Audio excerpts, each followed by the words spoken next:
Mannen med den karakteristiske sjokoladefargede kappen og det vinnende smilet blitt hyllet som en av Irans mest reformvennlige politikere. Mohammad Khatami hedersgjesten under Oslo-senterets 2 dager lange seminar for å fremme demokrati og forståelse mellom den kristne og muslimske verden. Men under pressekonferansen i dag viste Irans ekspresident at han helt på linje med landets nåværende regjering. فشار آوردن روی ایران من فکر میکنم که مواضع دو طرف سخت‌تر خواهد شد نه نرم‌تر. ایران بارها اعلام کرده که به سوی بمب اتم نخواهد رفت. Dagens iranske president Ahmadinejad har høstet krass kritikk etter at han uttalte at Israel burde fjernes fra kartet.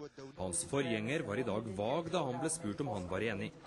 حتی نام او از روی بسیاری از نقشه‌ها محو شده و اون نام فلسطین.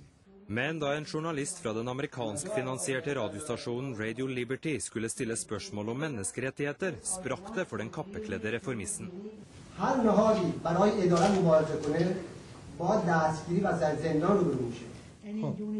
اجازه بدیم بیانیه سیاسیتون رو به عنوان سوال شما همینجا قطعش کنیم من جواب شما رو بدم چون رادیو فردا معلومه که متعلق به کجاست تا من جواب شما رو داده باشم ترجمه کنید. اون بیانیه سیاسی رو باید در جای دیگه خوند.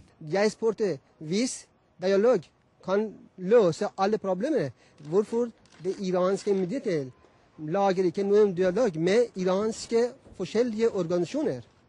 Så han ble sint.